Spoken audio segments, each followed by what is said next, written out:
કેમ છો વિદ્યાર્થી મિત્રો? આજે આપણે સ્વાધ્યાય 12.1 ની અંદર દાખલા નંબર 4 ગણીશું.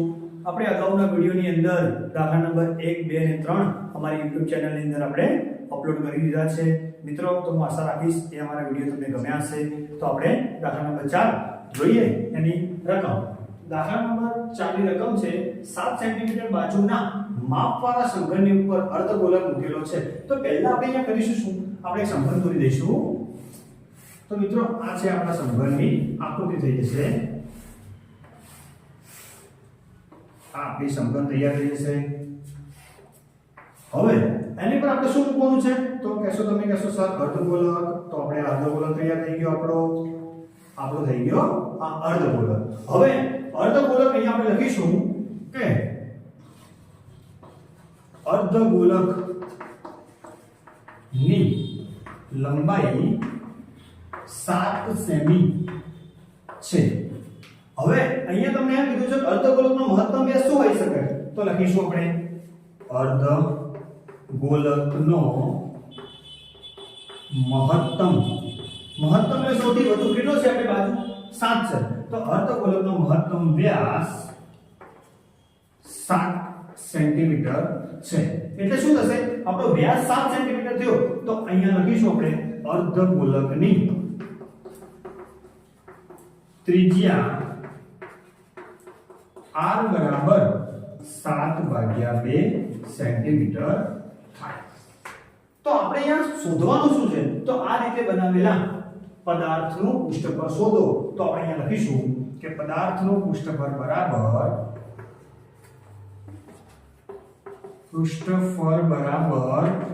જો ધ્યાનથી તમે મિત્રો અહીંયા કયા આકાર દેખાય? એક સમઘન, બીજો આપણી જોડે અર્ધગોલક, બરોબર. હવે જોવાનું અહીંયા રહ્યું કે અર્ધગોલક જે તમે મૂક્યો છે કોની પર મૂક્યો?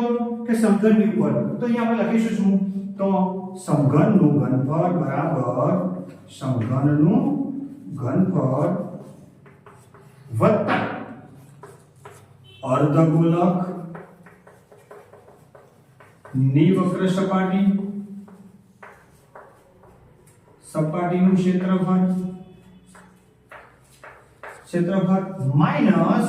હવે અહીંયાથી ધ્યાનથી જોજો, આપણે માઈનસ શું કરીશું? તો આ અર્ધગોલકનો પાયો દેખાય તમને આવ્યો? આ અર્ધગોલકનો પાયો એને આપણે શું કરીશું? સમઘન ઉપર તમે જે મૂક્યો એને ત્યાંથી આપણે શું કરીશું? બાદ કરીશું. તો અહીંયા લખીશું આપણે કે અર્ધગોલક ના પાયાનું ક્ષેત્રફળ શું થશે મિત્રો? બોલો. બધા સૂત્રો આપણે લખેલા છે. તો અર્ધગોલક સમઘનનું ઘનફળ બરાબર 6l નો વર્ગ વત્તા 2πr² અને અર્ધગોલકના પાયાનું ક્ષેત્રફળ થશે માઈનસ πr નો વર્ગ. હવે અહીંયા શું થશે? 6. તો આ 6 l ની કિંમત તમને ખબર જ છે. l કેટલો તો તમારો 7. તો 6 l કેટલું થશે? 7 નો વર્ગ વત્તા અહીંયા જો કે 2πr² માંથી 1πr² જતા રહેશે. તો શું વધશે? આપણે અહીંયા πr નો વર્ગ. ચલો, 7 નો વર્ગ 49 ને આપણે 6 વડે ગુણીશું તો શું થશે? અહીંયા 294. કેટલા થશે? આ બંનેનો ગુણાકાર જો જે સ્ટેપ વધારે કરવું હોય તો અહીંયા આપણે કરીશું 7 નો વર્ગ 49. અહીંયા આપણે કિંમત મૂકી દઈએ. π ની કિંમત 22/7 અને r આપણી જોડે કેટલો આવ્યો તો 7/2 ગુણ્યા 7/2. શું કરીશું? અહીંયા આ 7 જતા રહે. અહીંયા આપણે અવયવ પાડવા હોય તો 11 દુ 22 મતલબ કે 2 પણ જતા રહે. તો મિત્રો આપણે આગળ અહીંયા કરીશું. તો 6 ગુણ્યા 49 તમારે કરવા તો રફમાં કરી દેવાના. એ તો 49 ગુણ્યા 6 થશે 294 વત્તા અહીંયા થશે જો તમારે શું વધ્યું 11 ગુણ્યા 7 એટલે કે 77 અને 77 ભાગ્યા 2. 77 ભાગ્યા 2 કેટલા થાય? એકદમ ઈઝી છે. તો 294 વત્તા 77 ભાગ્યા 2 કરીશું એટલે 38.5. એટલે આ બંનેનો સરવાળો આપણે કરવો હોય તો આ બંનેનો સરવાળો થશે 300 ને જો તમે કરીને બતાવો કદાચ ભૂલ પડે તો 332.5. પણ કેવી રીતે?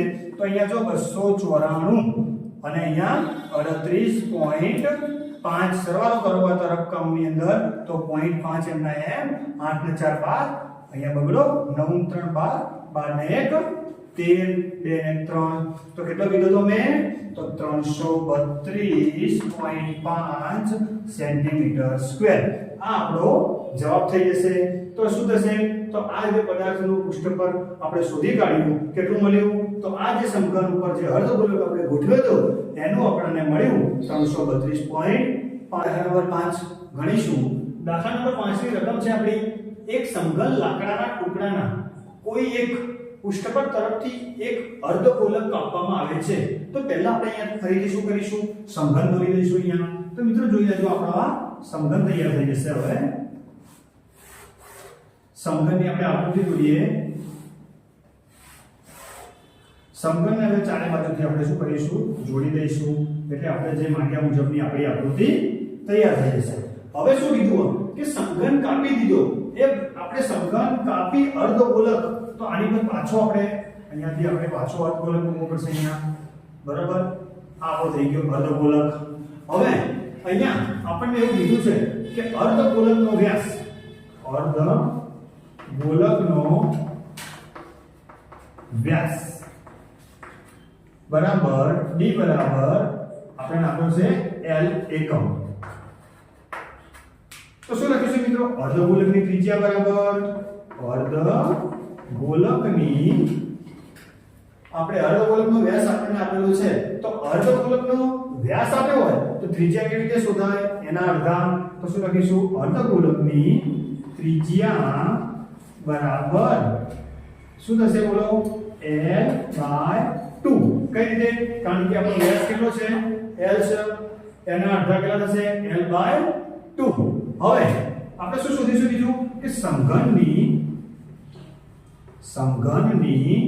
લંબાઈ એ પણ આપણે આપેલી જો શું કીધું કે સમઘનની બાજુના માપ બરાબર એટલે કે જેટલું આનું હશે અર્ધગોલકનું એટલું આપણે સમઘનનું હશે તો સમઘનની લંબાઈ પણ આપણને શું થશે l એકમ અહીંયા બંને બાજુ આપણે એકમ પાછળ લખીશું ચાલો હવે આપણે શોધવાનું શું રહેશે તો બાકી પદાર્થનું કુલ પૃષ્ઠ પર તો જે તમે અહીંયાથી સમઘનને ઉપર અર્ધગોલક મૂકી એને તમે કાપ્યો તો કાપેલો ભાગ તમારે શું કરવો પડશે આની અંદરથી બાદ કરવો પડશે તો બાદ કરીશું આપણે તો આપણે શું લખીશું કે બાકી પદાર્થનું કુલ પૃષ્ઠ પર બરાબર સમઘનનું કુલ પૃષ્ઠફળ વત્તા અર્ધગોલકની વક્ર સપાટીનું ક્ષેત્રફળ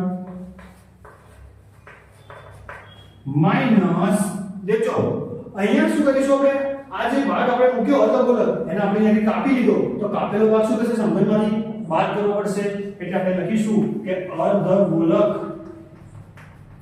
અર્ધગોલકના પાયાનું ક્ષેત્રફળ આપણે આવો એક જ એના જેવો દાખલો આપણે અગાઉના વિડિયોની અંદર આપણે જોયો દાખલા નંબર 4 ની અંદર એમાં પણ તમે કહેશો કે સર આગલા દાખલામાં પણ આપણે આ જ સૂત્રો હતા તો ફરીથી સૂત્ર એને રિપીટ કરીશું તો જો અહીંયા આપણે થશે સૂત્ર સમઘનનું 6l નો વર્ગ વત્તા 2πr² માઈનસ અર્ધગોલકનું પાયાનું ક્ષેત્રફળ શું થશે πr નો વર્ગ હવે શું કરવાનું તમે કહેશો સર આના જેવો જ આપણે બીજા દાખલો ગણી લીધો હા તો એના માટે આપણે આ 6 l ની કિંમત કેટલી છે અહીંયા તમારી જોડે લંબાઈ l છે તો અહીંયા થશે l નો વર્ગ વત્તા 2 π ની કિંમત આપણે મૂકવાની નથી એટલે π ના m પછી અહીંયા શું છે r કેટલો આપ્યો છે તમને અહીંયા ત્રિજ્યા થશે તમારી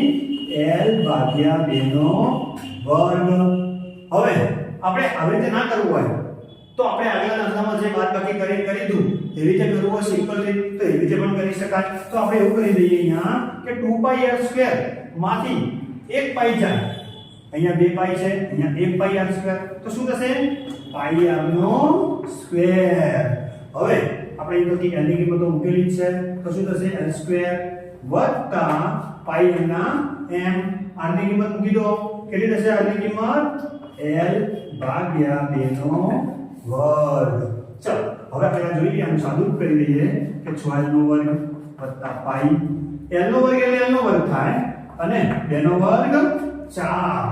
હવે આપણે અહીંયા શું કરીશું, આ જે 4 છે જો બંનેનો તમે લસા લઈને કરો તો લસા લઈને કરી શકાય, અથવા તો આ 4 ને અહીંયા 6 વડે તમે ડાયરેક્ટ પણ ગુણી શકો. તો અહીંયા શું થશે, તો જોઈશું આપણે અહીંયા, તો ડાયરેક્ટ અહીંયા ગુણવા હોય તો એ રીતે કરી શકાય કે 6 ચોક 24 l નો વર્ગ વત્તા પાઈ l સ્ક્વેર ભાગ્યા તમારો લસા કેટલો તો 4.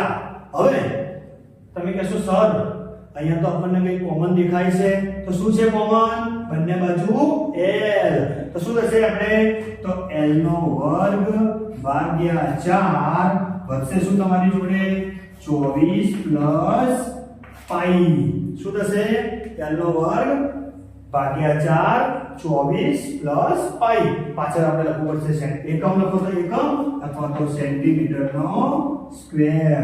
તો મિત્રો આ આપણા આ વિડિયોની અંદર આપણે દાખલા નંબર 4 અને દાખલા નંબર 5 બંને દાખલા કરી દીધા. હવે આપણે નેક્સ્ટ વિડિયો સાથે દાખલા નંબર અગાઉના દાખલા જે આપણા 6 7 8 9 જે બાકી રહેશે એની સાથે આપણે ફરીથી મળીશું.